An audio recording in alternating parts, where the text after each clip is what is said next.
आत्मा।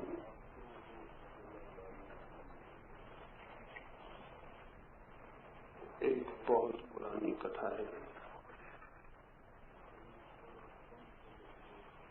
किसी पहाड़ की दुर्गम चोटियों में बसा हुआ एक छोटा सा गांव था। उस गांव का कोई संबंध बृहत्तर मनुष्य जाति से नहीं था। उस गांव के लोगों को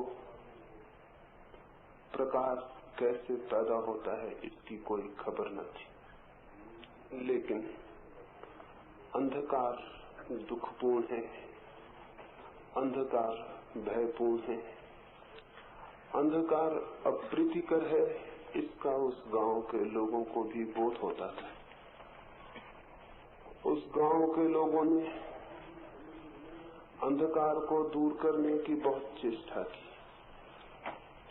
इतनी चेष्टा की कि वे अंधकार को दूर करने के प्रयास में करीब करीब समाप्ति हो गए। वे रात को टोकरियों में भरकर अंधकार को घाटियों में फेंक आते, लेकिन पाते कि टोकरियां भर के फेंक भी आए हैं, फिर भी अंधकार अपनी ही जगह बना रहता। उन्होंने बहुत उपाय किए, वो पूरा गांव पागल हो गया अंधकार को दूर करने के उपायों में। अंधकार को धक्के देने की कोशिश करते, तलवारों लाठियों से अंधकार को धमकाते, लेकिन अंधकार न उनकी सुनता, न उनसे हटता, न उनसे मिटता। और अंधकार को मिटाने की कोशिश में और बार बार हार जाने के कारण वे इतने दीनहीन, इतने दुखी, इतने पीड़ित हो गए कि उन्हें जीवन में कोई रस, जीवन में कोई आनंद फिर दिखाई नहीं पड़ता था। एक ही बात दिखाई पड़ती थी कि शत्रु की तरह अंधकार खड़ा है और उस पर वे विजय पाने में असफल है। आखिर वो गांव अंधकार को दूर करने की कोशिश में पागल हो गया। उस गांव से एक यात्री भूला भटका हुआ पहाड़ों पर किसी दूसरे गांव का पहुंचा। उस गांव से निकला, उसने उस गांव की हालत देखी, वो हैरान हो गया। उसे विश्वास न आया कि अंधकार को दूर करना भी इतनी कठिन बात है क्या? अंधकार से भी हारने की कोई वजह, कोई कारण है क्या? उसने उस गांव के लोगों को कहा कि पागल हो तुम, अंधकार बहुत शक्तिशाली नहीं है। तुम इसलिए नहीं हारते हो कि अंधकार शक्तिशाली है और तुम कमजोर हो। तुम हारते इसलिए हो कि तुम अंधकार को सीधा हटाने का उपाय करते हो। अंधकार सीधा नहीं हटाया जा सकता है। इसलिए नहीं हटाया जा सकता कि अंधकार की कोई सत्ता, कोई एग्जिस्टेंस ही नहीं होता है। अंधकार तो केवल प्रकाश की अनुपस्थिति का नाम है। वो तो केवल प्रकाश की एब्सेंस है। उसका अपना कोई होना नहीं है कि तुम उसे हटा सको।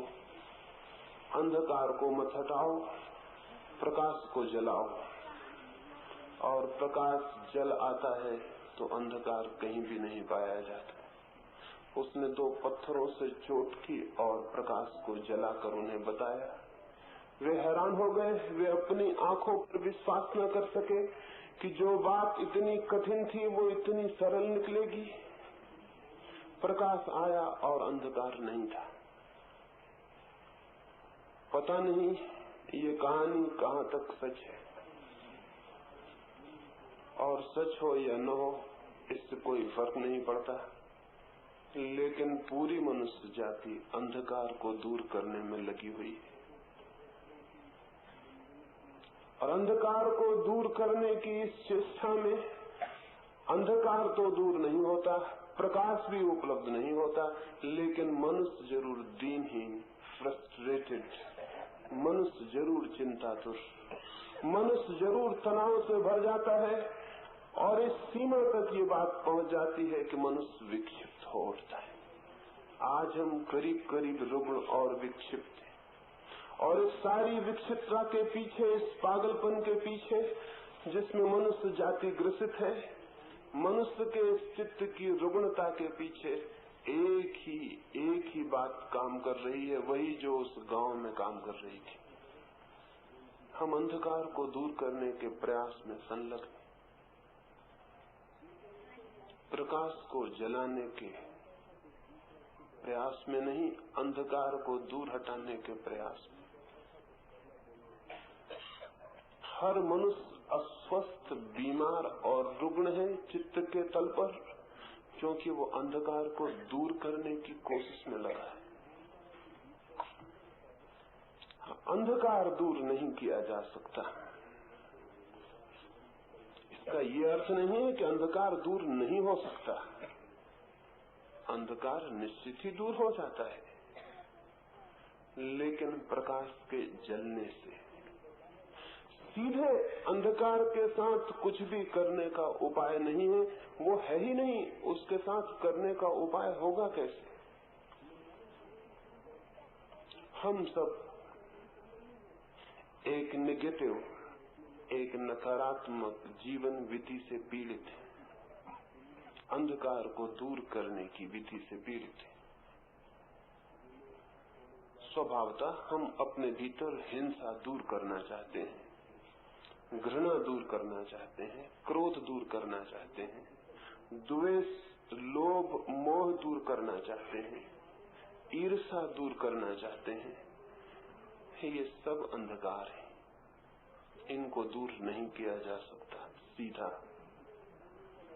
इनकी अपनी कोई सत्ता नहीं है। क्रोध, घृणा, द्वेष या ईर्ष्या किसी के अभाव है, किसी प्रकाश की अनुपस्थिति है,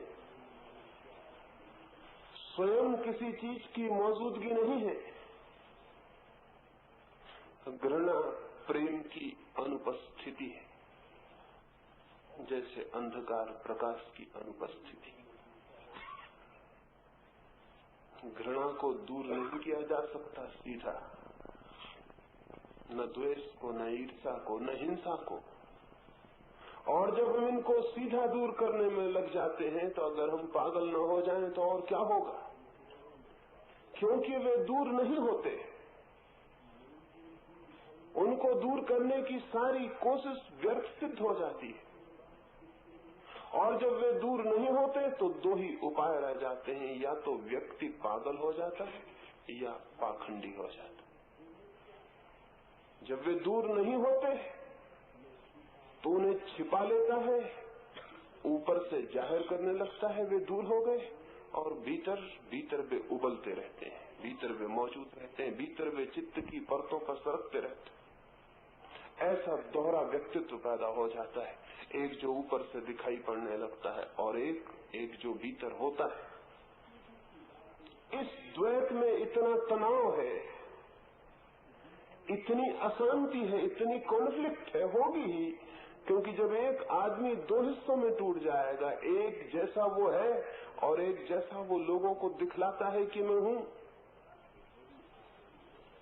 मैंने सुना है लंदन में एक बहुत अद्भुत फोटोग्राफर था, उसने अपने स्टूडियो के सामने एक तख्ती लगा रखी थी। उस तख्ती पर उसने लिख रखा था, अपनी फोटो उतारने के दाम की सूची लिख रखी थी। उस पर उसने लिख रखा था, जैसे आप हैं, अगर वैसा ही फोटो उतरवाना है तो 5 रुपया, जैसे आप दिखाई पड़ते हैं, अगर वैसी फोटो उतरवानी है तो 10 रुपया, जैसा आप चाहते हैं कि दिखाई पड़े, अगर वैसी फोटो उतरवानी है तो 15 रुपया। एक गांव का ग्रामीण पहुंचा, वो भी चित्र उतरवाना चाहता था। वो हैरान हुआ कि चित्र भी क्या 3 प्रकार के हो सकते हैं। और उसने उस फोटोग्राफर से पूछा कि क्या 5 रुपए को छोड़कर कोई 10 और 15 का फोटो भी उतरवाने आता है? उस फोटोग्राफर ने कहा, तुम पहले आदमी हो जो 5 रुपए वाला फोटो उतरवाने का विचार कर रहे हो। अब तक तो यहाँ कोई 5 रुपए वाला फोटो उतरवाने नहीं आया।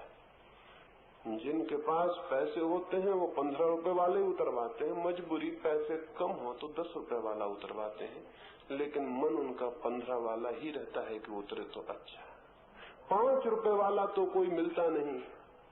जो जैसा है वैसा चित्र कोई भी उतरवाना नहीं चाहता। हम अपने व्यक्तित्व को ऐसी परत परत ढांके हुए हैं। इससे एक पाखंड पैदा हुआ है। इस पाखंड से सारा मनुष्य चित्त रुग्ण हो गया। और अगर कोई बहुत जिद्दी हो और अगर कोई पाखंडी न होना चाहता हो और आग्रह करता रहे अंधकार को, घृणा को, क्रोध को हटाने का, तो उसके लिए विक्षिप्त हो जाने के सिवाय कोई उपाय नहीं। वो पागल हो जाए। सभ्यता के बढ़ने के साथ साथ पागलों की संख्या अकारण ही नहीं बढ़ती गई। जितना सभ्य मुल्क उतनी ही पागलों की अधिक संख्या। अमेरिका शायद सभ्यता में अग्रणी है, इसलिए सर्वाधिक पागल वहां होते हैं। और एक न एक दिन ये बात जब समझ में आ जाएगी कि सभ्यता और पागलों का कोई अनिवार्य संबंध है, तो आप पक्का समझ लें, जिस मुल्क को पूरा सभ्य होना हो उसे पूरा पागल हो जाना पड़ेगा। या अगर कोई कौम बिल्कुल पागल हो जाए तो समझ लेना कि वो सभ्यता के शिखर पर पहुंच गई। ये जो अगर हम चित्त की बदलाहट की कोई गलत कीमिया, कोई गलत केमिस्ट्री पकड़ लेंगे तो स्वभावतः चित्त विकृत हो जाएगा। आज की सुबह मुझे स्वस्थ चित्त के संबंध में ही थोड़ी बात करनी है। कल मैंने युवा, ताजा, नया चित्त होना चाहिए इस संबंध में आपसे कुछ कहा था। दूसरे दिन की सुबह आज मैं स्वस्थ चित्त होना चाहिए इस संबंध में कुछ कहना चाहता हूं। क्योंकि स्वस्थ चित्त न हो तो सत्य की कोई अनुभूति संभव नहीं है। लेकिन स्वस्थ चित्त होना चाहिए, इसे समझने के लिए ये समझ लेना जरूरी है कि ये चित्त अस्वस्थ कैसे हो गया है। ये अनहेल्दी माइंड पैदा कैसे हो गया। ये आदमी का चित्त इतना ज्वरग्रस्त, इतना विकृत, इतना कुरूप कैसे हो गया, इतना अगली कैसे हो गया। क्या बीमारी इस चित्त को लग गई है। इस चित्त को अंधकार को दूर करने की बीमारी लग गई है। एक बीमारी तो है अंधकार को दूर करने की। और जब ये अंधकार दूर नहीं होता, जिसे हम बुरा कहते हैं, जिसे हम पाप कहते हैं, जिसे हम अनीति कहते हैं, जब वो दूर नहीं होती तो फिर क्या करे आदमी। फिर दो ही रास्ते, तो पागल हो जाए या पाखंडी हो जाए। फिर क्या करे। तीसरा रास्ता भी है एक, और वो ये कि वो किन्हीं आदर्शों की कल्पना में जो है उसे भूल जाए, एक एस्केप ले ले, एक पलायन ले ले। हिंसक आदमी है, वो अहिंसा का आदर्श बना ले और अहिंसा की योजना और कल्पना में लीन हो जाए और हिंसा को भूल जाए। क्रोधी आदमी है, वो क्षमा का आदर्श बना ले, क्षमा की योजना में लग जाए कि कल मैं क्षमाशील हो जाऊंगा, और कल की इस योजना में आज जो क्रोध है उसे भूल जाए। ये तीसरा विकल्प भी मनुष्य के चित्त को अस्वस्थ करता है, क्योंकि तब उसके आज और कल में एक तनाव, एक टेंशन पैदा हो जाता है। वो कल की कल्पना में जीने लगता है और असलियत में जीता है आज। जो आदमी कल अहिंसक होने का विचार कर रहा है कि मैं कोशिश करके कल अहिंसक हो जाऊंगा, प्रेमपूर्ण हो जाऊंगा, क्षमाशील हो जाऊंगा, वो आज क्रोधी है, हिंसक है। और हिंसक आदमी अहिंसक बनने की कोशिश भी करेगा, उस कोशिश में भी हिंसा मौजूद रहेगी। इसलिए तथाकथित अहिंसक साधु, सन्यासी, साधक इतनी गहरी हिंसा में संलग्न होते हैं जिसका कोई हिसाब नहीं। ये जरूर बात सच है कि वे हिंसा दूसरे पर न करके अपने पर ही करते हैं। हिंसा की धारा वे अपने पर ही लौटा लेते हैं। वे खुद के ही विनाश में, खुद के ही डिस्ट्रक्शन में संलग्न हो जाते हैं। और किस किस भांति वे अपने को पीड़ा देने लगते हैं और उन्हें ख्याल भी नहीं होता है कि ये सब हिंसा है, लेकिन वे अहिंसा की साधना के लिए ये सब कर रहे हैं। हिंसक आदमी अहिंसक हो कैसे सकता है? वो जो कुछ भी करेगा उसमें हिंसा होगी।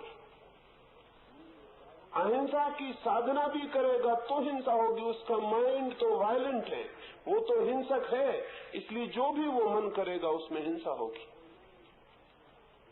क्रोधी आदमी प्रेम की तैयारी करेगा तो उसमें भी क्रोध होगा। बातें प्रेम की होंगी, पीछे क्रोध होगा। मैंने सुना है एक क्रोधी बाप का बेटा घर छोड़कर भाग गया था। उसने अखबार में विज्ञापन निकलवाया कि प्यारे बेटे तुम वापस आ जाओ, तुम्हारी माँ तुम्हारे प्रेम में बहुत दुखी है और दिन रात रो रही है। मैं खुद भी तुम्हारे प्रेम में पागल हुआ जा रहा हूँ, शीघ्र वापस लौट आओ। और अंत की पंक्ति थी कि अगर वापस न लौटे तो चमड़ी उधेड़ दूंगा।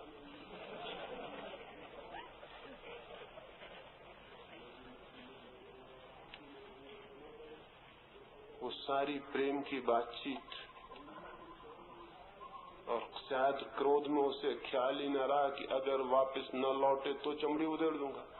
तो तुम चमड़ी उधेड़ोगे कहाँ जब वो वापस ही नहीं लौटे? लेकिन लड़का फिर वापस नहीं लौटा, क्योंकि लड़के ने समझ लिया होगा कि न लौटने पर तो चमड़ी नहीं उधेड़ी जा सकती, लेकिन लौटने पर उसका उधेड़ा जाना निश्चित है। ये बेचारे का प्रेम कितने दूर तक जाएगा, ऊपर ऊपर होगा, पीछे पीछे वो मौजूद है आदमी जो वो है। हमारी